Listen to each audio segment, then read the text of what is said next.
what can we do in order for democracy to survive?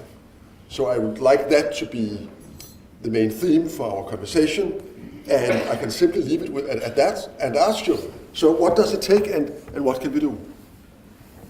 Well, I should tell you first what I've been talking to people about. So my wife and I have been on a 100-city tour since January. And I've spoken to about 250,000 people over the course of that, in Australia and New Zealand and throughout the US and Canada, and some in Europe, mostly in the UK and in the Scandinavian countries. I'm coming back here in March and April to go through the South and the East. When I speak to audiences, I always watch people one by one, because I never speak to the crowd. And I always listen to the entire audience, because what I'm trying to manage when I'm speaking is to put everybody in the same place so that there's dead silence. Because if there's dead silence, that means that everybody's concentrating on the same thing, and that everybody has come to a collective agreement that that thing is of substantive importance. And the most reliable means of silencing an audience of 2,500 people, regardless of where that is around the world, is to make a strong case for the relationship between suffering, meaning, and responsibility.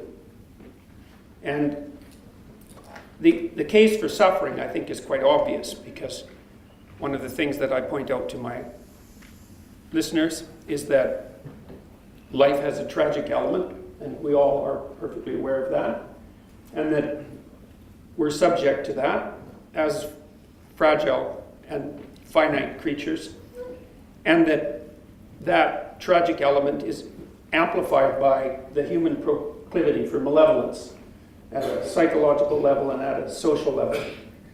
And that's the reality that we find ourselves confronted with eternally, in some sense.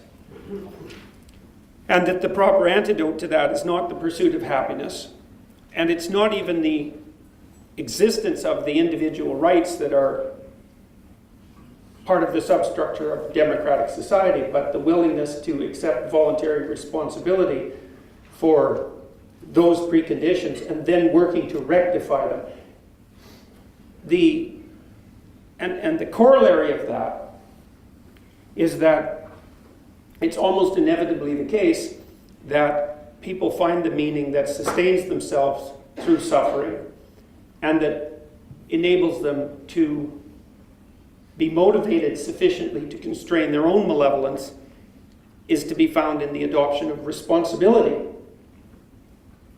And it's surprising that a message that has that much weight, let's say, and that little frivolity, because there's no frivolity, let's say, in that,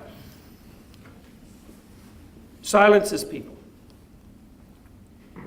Can democracy survive? Well, first of all, if you ask the typical person in a democratic society whether they would like it to survive, the resounding answer to that is going to be yes.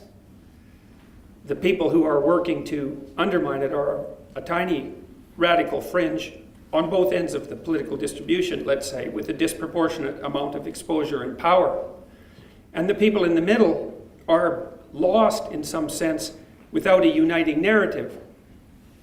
And a huge part of the narrative that has united democratic countries since their foundation isn't the doctrine of rights. And it's not the doctrine of individual happiness. It's the doctrine that the individual is the sovereign foundation of the polity and maybe of the cosmos itself, which is something that I happen to believe, given the important role that consciousness plays in existence itself, and that it's useful and necessary to call to people to remind them of their responsibility as sovereign individuals. And so I'm encouraging people to develop a vision for their life,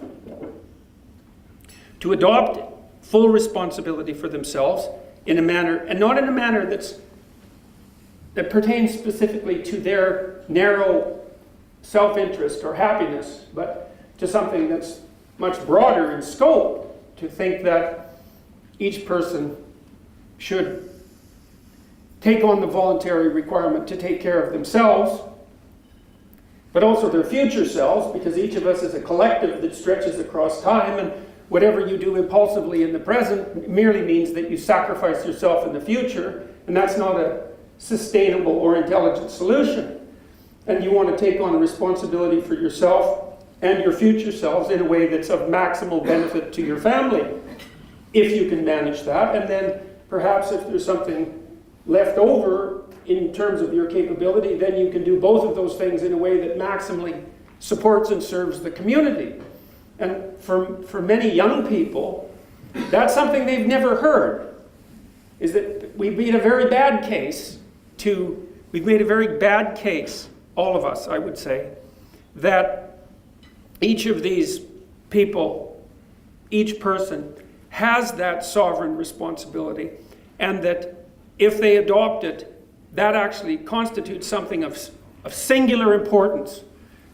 And that's an old religious idea, in some sense, that each person has a soul, let's say, that is somehow a center of reality itself, and that needs to be manifested in life itself, and that if it isn't manifested, then something of tremendous value is not brought forward, and worse, and this is the end of the case, let's say, and worse, to the degree that that's not brought forward, then something hellish moves in to take its place. And people understand this sort of thing a lot more clearly than you might think if you explain it to them as if they might understand. And then it gives them a series of purposeness that straightens out their life. And so my sense is the way that you revivify democracy is by remembering its fundamental insistence that the individual is at the cornerstone of the state, and that everything you can possibly do to fortify the individual, simultaneously, the individual is the eyes of the state, where the living individual is the eyes of the dead state, and the living individual revivifies the state. And to the degree that we forget our concentration on the sovereignty of the individual, right, the divine sovereignty of the individual for that matter, then we undermine the foundation on which democracy is based. And then people look for alternatives. They search for meaning elsewhere in extremist movements of one form or another, or they collapse into a kind of nihilism that's completely counterproductive.